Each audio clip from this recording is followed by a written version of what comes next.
차가운 빗물이 도시를 삼키고 350명의 시민이 어둠 속에 갇혔습니다.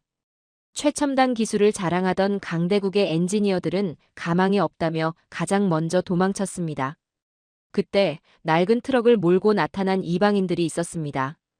그들은 왜 죽음이 기다리는 물속으로 뛰어들었을까요? 독일 공학 박사가 무릎을 꿇은 그날 밤, 타슈켄트의 기적을 지금 시작하겠습니다. 잠깐 좋아요와 구독해주시면 정말 감사하겠습니다. 저는 마르쿠스 슐츠입니다. 독일 뮌헨 공대에서 구조공학 박사 학위를 받고 20년간 전 세계 도시 안전 시스템을 평가해 온 사람이죠. 제 신조는 단순합니다. 데이터는 거짓말하지 않는다. 감정은 배제하고 숫자만 믿어라. 그것이 제가 살아온 방식이었습니다. 독일인 특유의 철저함이라고 해두죠. 하지만 타슈켄트의 그날 밤, 저는 제 인생 최초로 데이터가 틀릴 수 있다는 것을 배웠습니다. 아니, 데이터로는 측정할 수 없는 무언가가 있다는 것을 배웠습니다. 타슈켄트의 11월 비는 자비가 없었습니다. 마치 하늘이 찢어진 듯 쏟아지는 폭우는 배수시설이 낙후된 이 도시에겐 재앙과도 같았죠. 저는 빗줄기를 뚫고 시청 상황실로 향하며 시계를 보았습니다. 오후 6시 15분. 퇴근길 차량이 가장 붐빌 시간이었습니다. 아이를 데리러 가는 부모들, 집으로 돌아가는 직장인들, 학원을 마친 학생들. 그들 모두가 그 시간 그 길 위에 있었습니다. 그리고 제 불길한 예감은 도시의 동맥인 미르조 지하차도 앞에서 현실이 되었습니다. 무전기가 비명을 질렀습니다. 수위 센서가 작동하지 않는다고요. 아니, 수치가 아예 잡히지 않는다고요. 저는 현장에 도착하자마자 믿을 수 없는 광경을 목격했습니다. 길이 1.2km의 지하차도 입구로 흙탕물이 폭포수처럼 쏟아져 들어가고 있었습니다. 그 안에는 퇴근길 차량 100여 대가 갇혀 있었죠. 차량의 미등들이 붉은 점처럼 어둠 속에서 깜빡이다 하나둘 꺼져갔습니다. 그건 단순한 전구의 소멸이 아니었습니다. 누군가의 생명이 꺼져가는 신호였습니다. 저는 그 광경을 보며 심장이 얼어붙는 것을 느꼈습니다. 저는 즉시 차에서 내려 배수 펌프 제어실로 달렸습니다. 이 지하차도는 불과 1년 전 시국 건설사가 최첨단 자동 배수 시스템을 완비했다며 대대적으로 홍보했던 곳이었습니다. 설계도상으로는 시간당 500톤의 물을 빼낼 수 있어야 했죠. 저도 그 설계도를 검토했었습니다. 완벽해 보였습니다. 숫자상으로는요. 그런데 왜 펌프는 침묵하고 있는 겁니까? 제어실 앞은 아수라장이었습니다. 우즈벡 경찰들이 통제선을 치고 있었지만 공포에 질린 시민들의 고함 소리에 묻혀버렸죠. 가족을 찾는 비명, 살려달라는 외침, 아이를 부르는 절규. 지옥이 따로 없었습니다. 저는 제어실 문을 거칠게 열어젖혔습니다.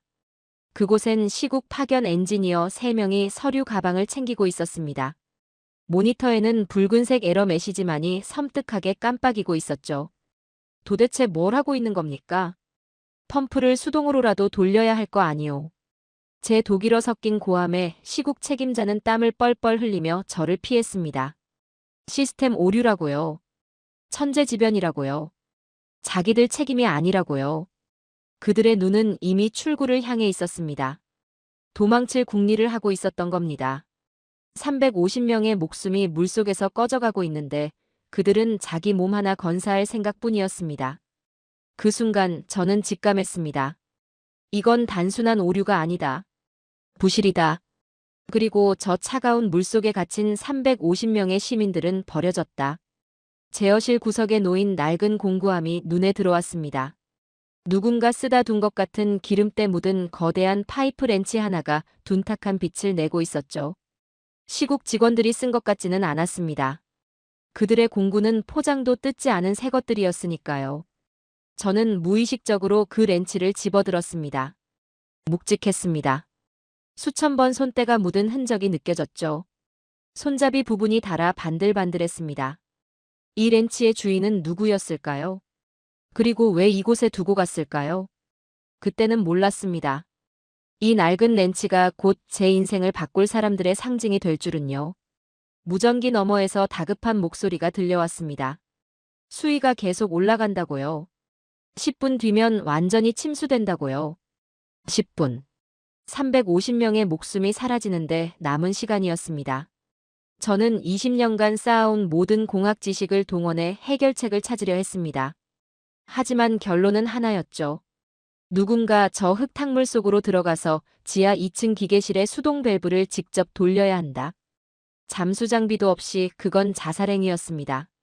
지하차도 내부 수위는 이미 1.5m를 넘어서고 있었습니다. 승용차 지붕까지 물이 차올랐다는 뜻이었죠. 터널 안에서 울리는 경적 소리는 살려달라는 비명처럼 들렸습니다. 저는 시국 엔지니어의 멱살을 잡고 흔들었습니다. 지하 기계실로 내려가서 밸브를 열라고요. 당신들이 설계했잖느냐고요. 시국 책임자는 제 손을 뿌리치며 악을 썼습니다. 미쳤냐고요. 기계실은 지하 2층인데 이미 물이 꽉 찼다고요. 감전될 수도 있고 수압 때문에 문도 안 열린다고요. 자기들은 철수한다고요. 본사 지침이라고요. 그들은 도망치듯 제어실을 빠져나갔습니다.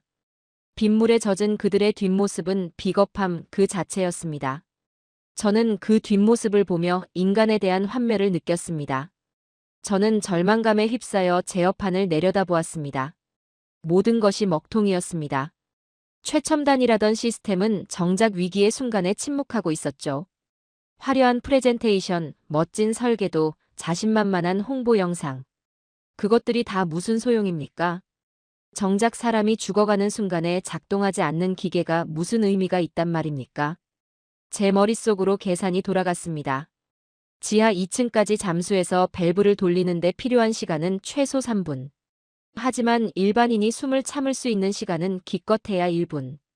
게다가 탁한 물속에서 밸브를 찾는 시간까지 합치면 생존 확률은 0%에 수렴했습니다.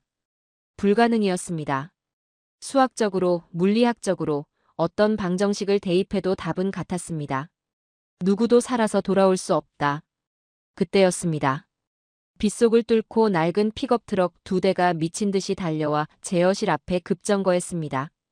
타이어가 무릉덩이를 튀기며 미끄러졌죠.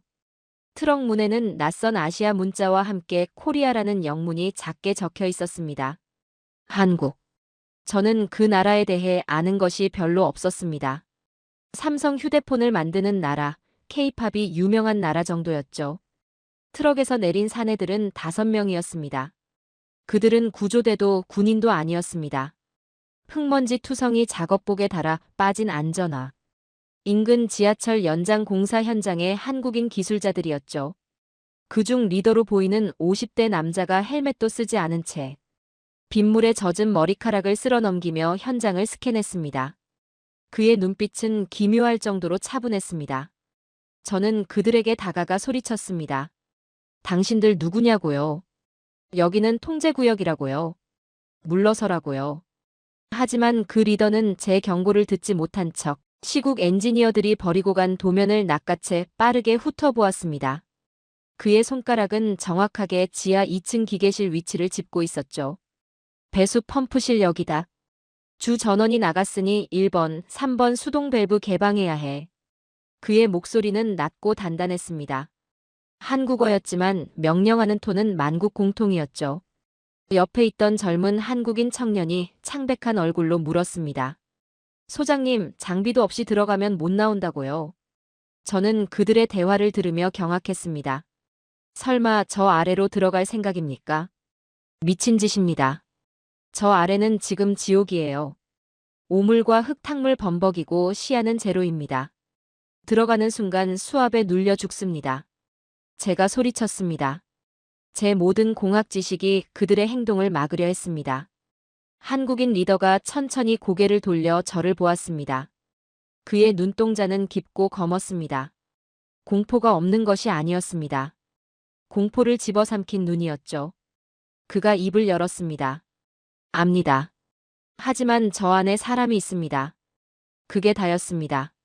복잡한 공학적 변명도 위험성 평가도 없었습니다. 그저 사람이 있다는 사실 하나가 그를 움직이는 유일한 엔진인 것 같았습니다. 그들은 트럭 짐칸에서 밧줄과 손전등, 그리고 제가 아까 보았던 것과 비슷한 거대한 렌치를 꺼냈습니다. 그들의 손놀림에는 군더더기가 없었습니다. 마치 매일 지옥을 드나드는 사람들처럼요. 저는 그 모습을 멍하니 바라보았습니다. 도망친 자들과 달려온 자들. 같은 인간인데 어쩌면 이렇게 다를 수 있을까요?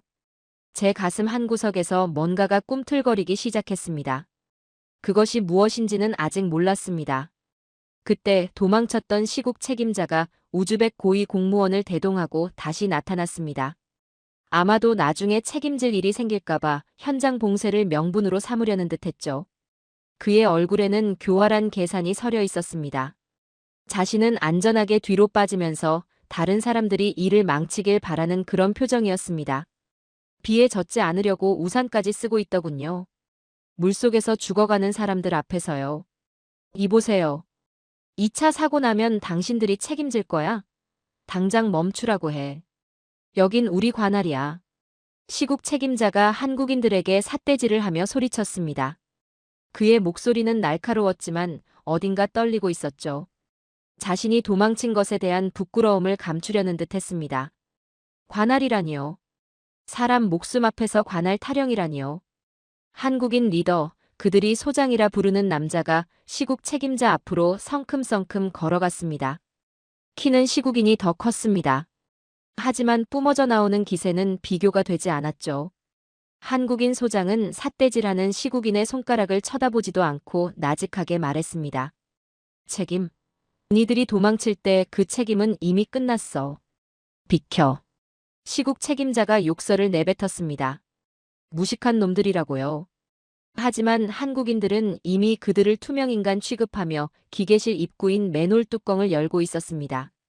맨홀 아래서는 썩은 내와 함께 검은 물이 솟구쳐 올랐죠. 그 악취는 지옥의 숨결 같았습니다. 저는 구조공학자로서 다시 한번 계산했습니다. 지하 2층까지 잠수의 밸브를 돌리는데 필요한 시간은 최소 3분. 일반인이 숨을 참을 수 있는 시간은 기껏해야 1분. 게다가 탁한 물속에서 밸브를 찾는 시간까지 합치면 생존 확률은 0%에 수렴했습니다. 제 머릿속에 모든 숫자가 경고등을 켜고 있었습니다. 가지 마라. 죽는다. 불가능하다. 죽으러 가는 겁니까? 이건 용기가 아니라 만용입니다. 제가 마지막으로 소리쳤습니다. 제 목소리가 갈라졌죠. 저 자신도 왜 이렇게 필사적으로 그들을 막으려 하는지 알 수 없었습니다. 어쩌면 그들이 죽는 것을 보고 싶지 않았던 것인지도 모르겠습니다. 맨홀로 들어가려던 젊은 한국인 청년이 멈칫했습니다. 겁에 질린 표정이었죠. 당연했습니다. 누구라도 저 검은 구멍 앞에서는 두려울 수밖에 없습니다. 그때 한국인 소장이 청년의 어깨를 꽉 쥐었습니다. 민수야, 무서우면 남아라. 나 혼자 간다. 아닙니다. 청년이 입술을 깨물며 대답했습니다. 같이 갑니다. 저 집에 갈 때 형님이랑 같이 가기로 약속했잖습니까? 그는 떨리는 손으로 밧줄을 허리에 감았습니다. 그 모습은 영웅 영화의 한 장면이 아니었습니다. 살기 위해, 아니 누군가를 살리기 위해 죽음과 타협하는 인간의 처절한 몸부림이었습니다. 저는 그 장면을 보며 숨이 막혔습니다. 형님이랑 같이 집에 가기로 했다니요.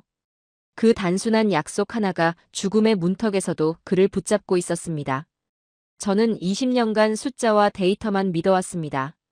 하지만 저 앞에서 펼쳐지는 광경은 어떤 공식으로도 설명할 수 없었습니다. 인간과 인간 사이의 끈, 그것은 숫자로 환산할 수 없는 것이었습니다. 시국 관계자들은 멀찍이 물러나 웅성거렸습니다. 저러다 시체만 늘어난다고요. 괜한 짓이라고요. 그들의 비웃음 소리가 빗소리에 섞여 들려왔습니다. 저는 주먹을 꽉 쥐었습니다. 반박하고 싶었지만 제 머릿속의 데이터도 그들의 실패를 가리키고 있었습니다. 하지만 마음 한구석에서는 간절히 바라고 있었죠. 제발 제 계산이 틀리기를. 3명의 한국인이 맨홀 앞에 섰습니다. 소장과 민수라 불리는 청년, 그리고 또 한 명의 중년 남자. 그들은 서로를 바라보며 고개를 끄덕였습니다. 말은 필요 없었습니다. 그들 사이에는 이미 모든 것이 통해 있었으니까요. 소장이 먼저 맨홀 안으로 발을 내디뎠습니다. 검은 물이 그의 허리까지 차올랐습니다. 그는 뒤도 돌아보지 않았습니다. 가자. 그 한마디와 함께 3명은 어둠 속으로 사라졌습니다. 풍덩. 둔탁한 소리만 남기고요. 맨홀 위에 남은 2명의 한국인이 밧줄을 붙잡고 버텼습니다. 그들의 손등에 핏줄이 붉어져 나왔죠. 빗줄기는 더 거세졌고 시국 관계자들은 멀찍이 떨어져서 비웃듯 웅성거렸습니다.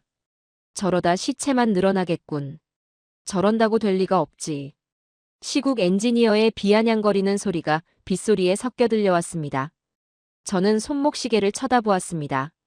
1분. 밧줄이 팽팽하게 당겨졌습니다. 물속에 그들이 무언가와 사투를 벌이고 있다는 신호였죠. 제 심장이 쿵쿵 뛰었습니다. 숨을 참고 있을 그들의 고통이 느껴지는 것 같았습니다.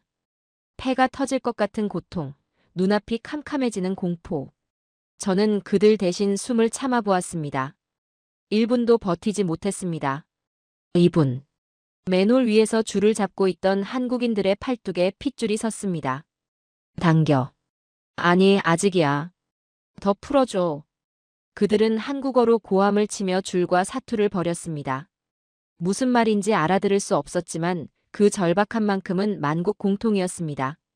시국 사람들의 비웃음 소리가 조금씩 잦아들었습니다. 현장에는 기묘한 침묵과 빗소리, 그리고 한국인들의 거친 호흡 소리만 남았습니다.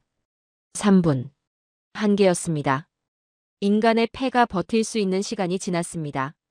밧줄의 움직임이 둔해졌죠. 제 심장이 쿵 내려앉았습니다. 끝났구나. 역시 기적은 일어나지 않는구나. 저는 고개를 떨구었습니다. 제 데이터가 맞았습니다. 생존 확률 0%. 그 숫자가 현실이 되는 순간이었죠. 시국 책임자가 거 보라니까 하며 혀를 차는 소리가 들렸습니다. 그때였습니다. 지하 깊은 곳에서 거대한 짐승이 울부짖는 듯한 소리가 들려왔습니다. 쿠구구궁. 집안이 울렸습니다. 지진인가? 저는 본능적으로 몸을 웅크렸습니다. 아니었습니다. 그것은 기계의 진동이었습니다. 멈춰있던 심장이 다시 뛰기 시작할 때 나는 소리. 배수 펌프가 돌아가기 시작한 것입니다. 끼익. 쾅. 지하차도 입구 쪽에서 거대한 물기둥이 솟구쳤습니다. 배수 펌프가 돌아가기 시작한 것입니다. 그것도 자동 모드가 아닌 누군가 강제로 최대치로 개방한 듯한 맹렬한 기세였죠. 물이 콸콸 빠져나가기 시작했습니다. 불가능이 가능이 되는 순간이었습니다. 무전기 너머의 목소리가 울고 있었습니다. 수위가 내려갑니다. 박사님, 물이 빠지고 있어요. 저는 믿을 수 없는 눈으로 맨홀을 쳐다보았습니다. 저 아래서 그들이 해낸 겁니다. 3분이 넘는 시간 동안 숨을 참고 오물과 흙탕물 범벅인 지옥 속에서 밸브를 찾아 돌린 겁니다. 불가능한 일을요. 올려. 빨리 끌어올려. 맨홀 위에 한국인들이 미친 듯이 밧줄을 당겼습니다. 그들의 손바닥이 찢어지는 것도 모른 채 당기고 또 당겼습니다. 흙탕물 속에서 첫 번째 머리가 솟아올랐습니다. 소장이었습니다. 그의 얼굴은 온통 기름 범벅이었고 코와 입에서는 검은 물을 토해내고 있었습니다. 하지만 그의 손에는 여전히 그 낡은 렌치가 들려 있었습니다. 아니, 렌치를 쥔 손이 굳어버려 펴지지 않는 것 같았죠. 뒤이어 민수 청년과 또 다른 작업자가 끌려 나왔습니다. 청년의 등은 찢어져 피가 흐르고 있었고 한 명은 의식이 없었습니다. 그들은 맨바닥에 널브러져 짐승처럼 숨을 몰아쉬었습니다. 살아 있었습니다. 0%의 확률을 뚫고 살아 돌아온 것입니다. 제 눈에서 뜨거운 것이 흘러내렸습니다. 빗물인지 눈물인지 알 수 없었습니다. 시국 관계자들의 얼굴은 사색이 되어 있었습니다. 그들이 불가능이라 규정하고 도망쳤던 일을 이 작은 체구의 한국인들이 맨몸으로 해낸 것입니다. 도망친 자들의 예측은 틀렸습니다. 달려온 자들의 무모함이 옳았습니다. 저는 무릎이 풀려 주저앉을 뻔했습니다. 20년간 믿어온 데이터의 세계가 무너지는 소리가 들렸습니다. 저는 그들에게 다가갔습니다. 제 독일제 구두가 지늘게 더러워지는 것은 신경 쓰이지 않았습니다. 저는 무릎을 꿇고 소장의 상태를 살폈습니다. 괜찮습니까? 들립니까? 소장은 실눈을 뜨고 저를 보더니 쿨럭거리며 한마디를 뱉었습니다. 사람들은 나왔습니까? 그는 자신의 숨이 붙어있는지보다 타인의 생사를 먼저 물었습니다. 저는 목이 메어 말이 나오지 않았습니다. 그저 고개를 세차게 끄덕였습니다. 수위가 빠르게 낮아지기 시작했습니다. 조금 전까지 지옥이었던 지하차도가 서서히 제 모습을 드러냈죠.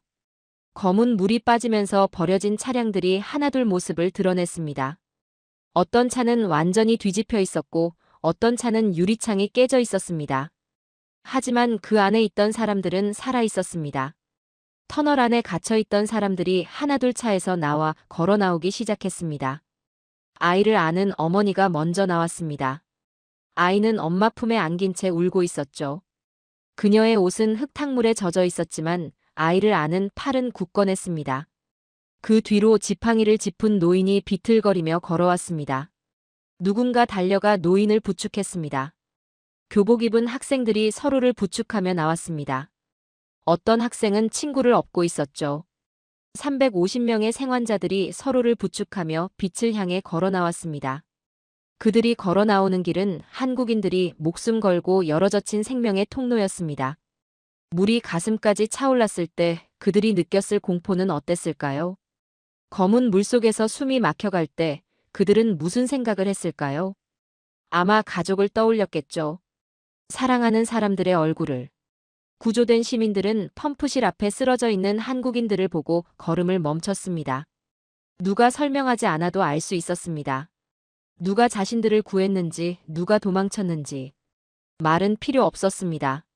진흙 범벅이 된 한국인들의 모습이 모든 것을 말해주고 있었으니까요. 깨끗하게 빠진 시국 관계자들은 고개를 들지 못했습니다. 한 우즈벡 할머니가 흙투성이가 된 소장에게 다가갔습니다. 그녀의 눈에는 눈물이 그렁그렁했죠. 할머니는 소장의 손을 잡았습니다. 그리고 자신의 스카프로 그 더러워진 손을 닦아주기 시작했습니다. 라흐맛. 고맙습니다라는 뜻이었죠. 할머니의 목소리는 떨리고 있었습니다. 소장은 아무 말 없이 할머니를 바라보았습니다. 말이 통하지 않아도 마음은 통했습니다. 소장의 손은 아까 본 낡은 렌치처럼 거칠고 굳은 살이 박혀 있었습니다. 제가 처음 제어실에서 무심코 집어들었던 그 렌치. 그것은 단순한 공구가 아니었습니다. 수천 번, 수만 번 현장에서 땀 흘린 자만이 가질 수 있는 증명서 같은 것이었습니다. 그 손이 오늘 350명의 목숨을 살렸습니다. 할머니는 그 손을 한참 동안 놓지 않았습니다. 시국 엔지니어들은 슬금슬금 뒷걸음질쳐 인파 속으로 사라졌습니다.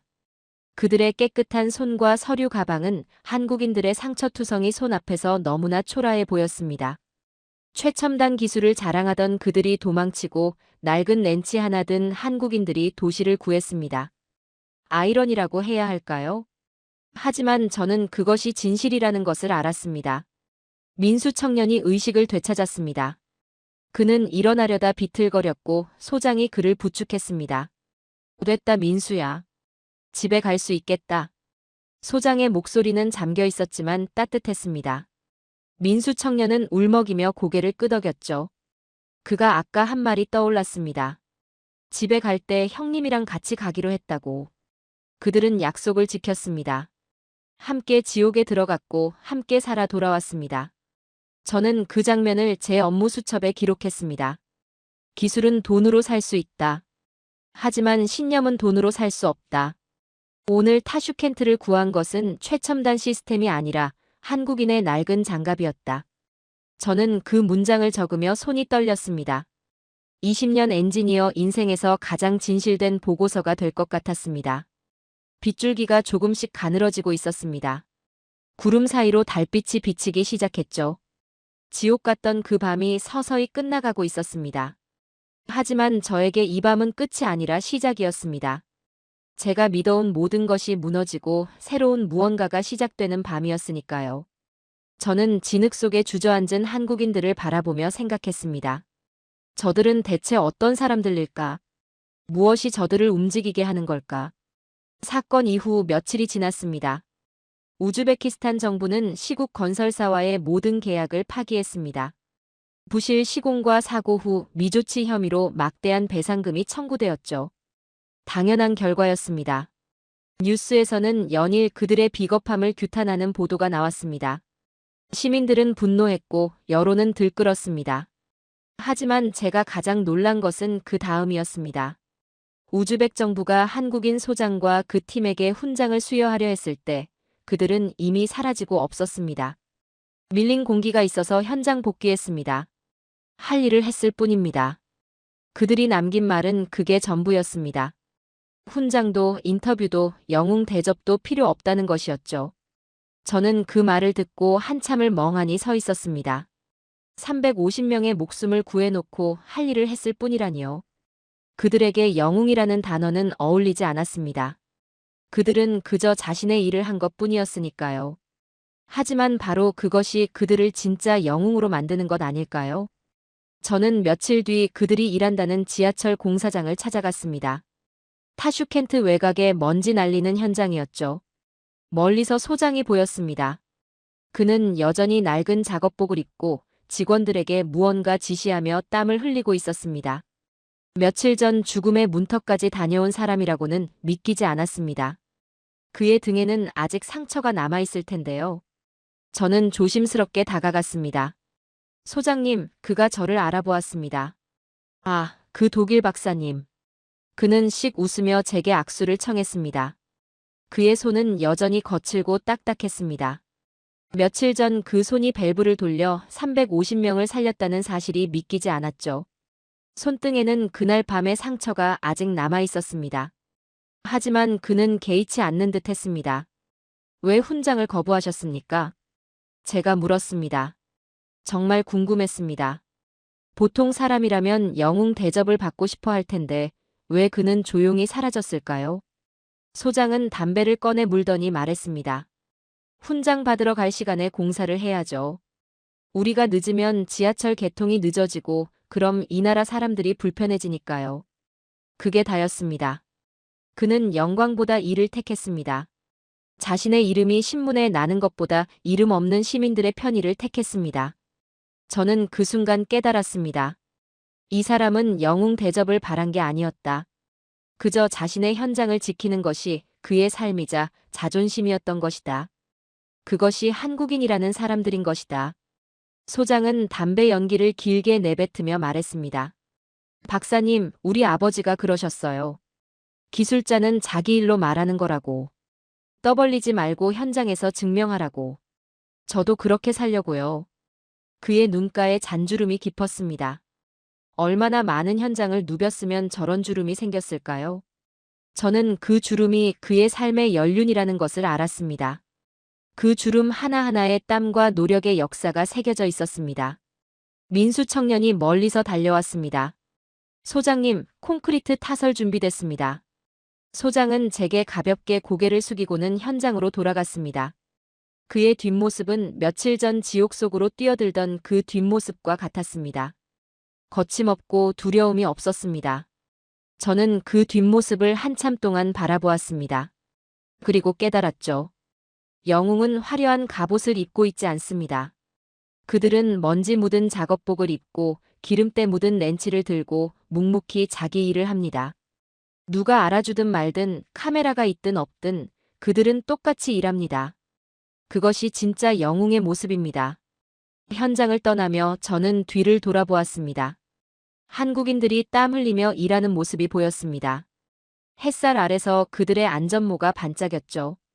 저 안전모 아래에 어떤 마음이 있는지 저는 이제 압니다. 사람을 향한 마음, 책임감, 그리고 뜨거운 정이 있습니다. 그것은 어떤 데이터로도 측정할 수 없는 것입니다. 하지만 분명히 존재하고 때로는 세상을 구합니다. 저는 독일로 돌아가는 비행기 안에서 이번 사건에 대한 보고서를 작성했습니다. 20년간 수없이 많은 보고서를 썼지만 이번만큼 어려웠던 적은 없었습니다.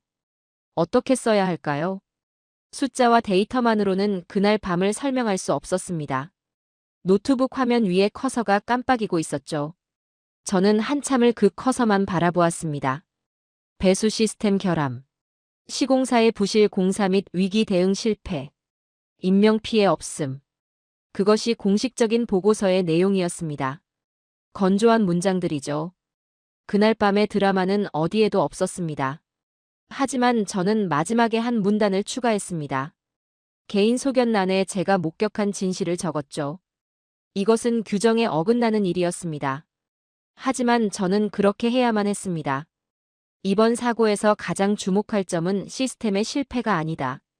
그것은 인간의 선택이다. 같은 상황에서 어떤 이들은 도망쳤고 어떤 이들은 뛰어들었다. 최첨단 기술을 자랑하던 이들은 책임을 회피했고 낡은 연장을 든 이들은 목숨을 걸었다.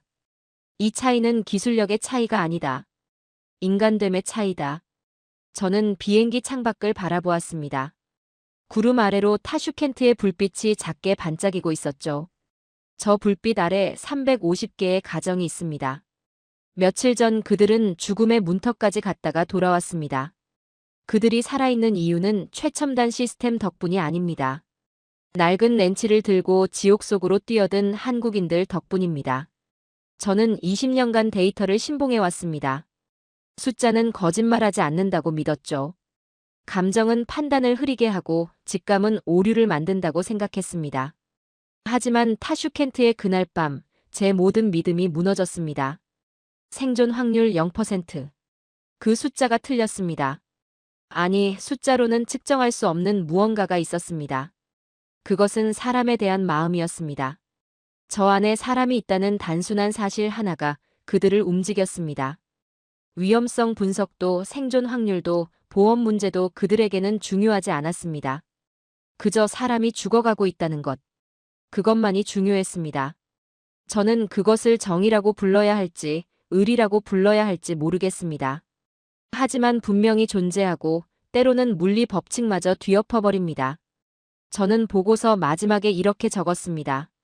앞으로 내가 자문하는 모든 프로젝트에서 한국 기업을 1순위로 추천할 것이다. 데이터나 입찰 가격 때문이 아니다.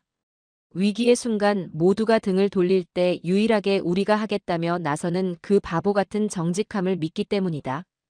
지구상 어디에도 없는 오직 한국인만이 가진 그 뜨거운 무언가를 나는 이제 신뢰라고 부르기로 했다. 손이 떨렸습니다. 20년 엔지니어 인생에서 이런 보고서는 처음이었죠. 객관적이지도 않고 중립적이지도 않습니다. 하지만 이것이 진실입니다. 제가 두 눈으로 목격한 진실입니다. 그리고 진실을 기록하는 것이 제 의무라면 이것이야말로 가장 진실된 기록입니다. 저는 그날 밤을 평생 잊지 못할 것입니다. 데이터를 신봉하던 냉소적인 독일인이 진흙 속에서 무릎을 꿇은 밤. 숫자로는 설명할 수 없는 무언가를 목격한 밤. 그리고 한국인이라는 사람들을 알게 된 밤.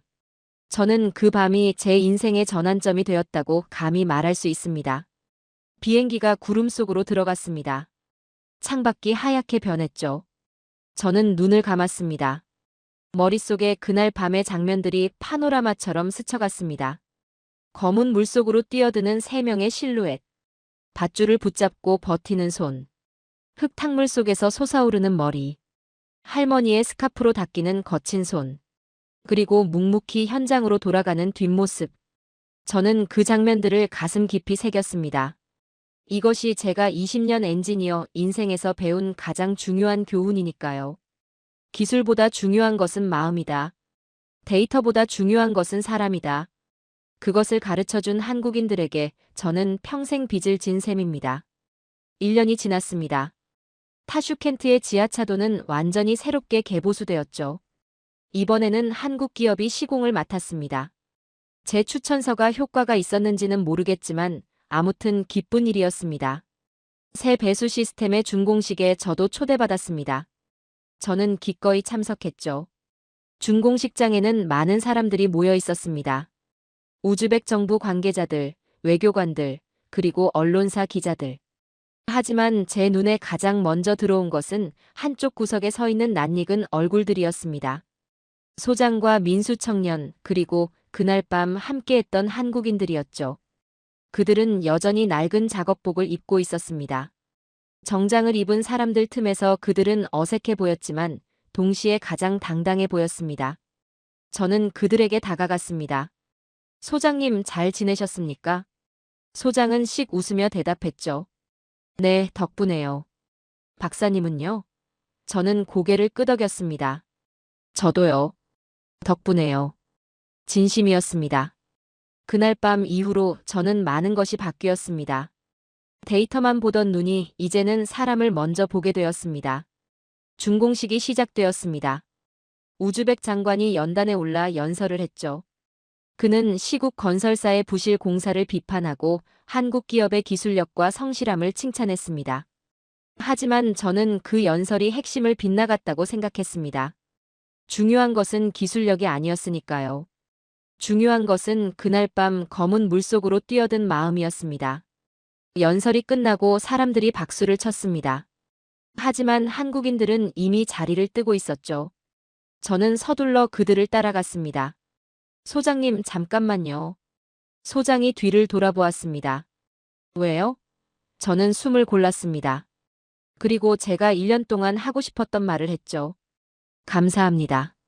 그날 밤 당신들 덕분에 350명이 살았습니다. 그리고 저도요. 저도 당신들 덕분에 달라졌습니다.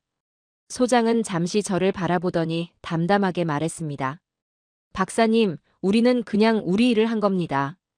특별한 게 아니에요. 누구라도 그 상황에서는 그렇게 했을 거예요. 저는 고개를 저었습니다. 아닙니다. 아무나 그렇게 못합니다. 도망친 사람들이 있었잖습니까? 당신들은 달랐습니다. 소장은 쓴웃음을 지었죠. 글쎄요. 저희는 그냥 못 보고 지나가지 못하는 성격인 것 같아요. 바보 같죠? 아닙니다. 저는 단호하게 말했습니다. 그것이 당신들의 힘입니다. 데이터로는 측정할 수 없는, 하지만 분명히 존재하는 힘. 저는 그것을 믿습니다. 소장은 아무 말 없이 제 어깨를 두드렸습니다. 그 손길은 따뜻했습니다. 그들은 낡은 트럭에 올라타 떠나갔습니다. 먼지를 일으키며 사라지는 트럭의 뒷모습을 저는 한참 동안 바라보았습니다. 저 트럭이 1년 전 폭우 속을 뚫고 달려왔었죠. 모두가 도망칠 때 저 트럭만이 반대 방향으로 달렸습니다. 그 장면이 아직도 눈에 선합니다. 타슈켄트에는 이제 새로운 전설이 있습니다. 검은 물속으로 뛰어든 한국인들의 이야기. 그것은 공식 기록에는 남지 않을 것입니다. 하지만 그날 밤 구조된 350명의 가슴 속에, 그리고 저의 가슴 속에 영원히 남을 것입니다. 기술은 발전하고 기계는 진화하겠지만 그날 밤 한국인들이 보여준 그 뜨거운 마음만큼은 어떤 기술로도 대체할 수 없을 것입니다. 저는 지금도 그 낡은 렌치를 가지고 있습니다. 소장이 준공식 날 제게 선물로 준 것이죠. 이거 가지고 계세요. 우리를 기억해 주시면 됩니다. 저는 그 렌치를 제 서재에 전시해 두었습니다. 손님이 오면 묻습니다. 이게 뭐예요? 저는 대답합니다. 제가 가장 아끼는 물건입니다. 한국인의 마음이 담긴 물건이죠. 그리고 저는 그 물건을 볼 때마다 그날 밤을 떠올립니다. 폭우와 어둠, 비겁함과 용기, 도망친 자들과 뛰어든 자들. 그리고 350개의 생명을 구한 거친 손. 세상에는 데이터로 측정할 수 없는 것들이 있습니다. 사람의 마음, 희생의 무게, 정의의 힘. 한국인들이 제게 가르쳐 준 것은 바로 그것입니다. 저는 그 교훈을 평생 잊지 않을 것입니다. 차가운 흙탕물 속으로 망설임 없이 뛰어든 그들의 뒷모습. 그것은 단순히 기술자들의 모습이 아니었습니다. 가족을 위해, 나라를 위해 평생을 묵묵히 헌신해 온 우리 대한민국 아버지들의 등, 바로 그 모습이었습니다. 말보다 행동으로 보여준 한국인의 뜨거운 의리가 타슈켄트의 밤을 밝혔듯 저 역시 앞으로도 세계 곳곳에서 빛나는 우리의 자랑스러운 이야기를 찾아 전해드리겠습니다. 도망친 자들의 깨끗한 손은 역사에 남지 않습니다. 하지만 지능 묻은 영웅들의 거친 손은 영원히 기억될 것입니다. 데이터보다 사람을, 계산보다 마음을 앞세우는 그들.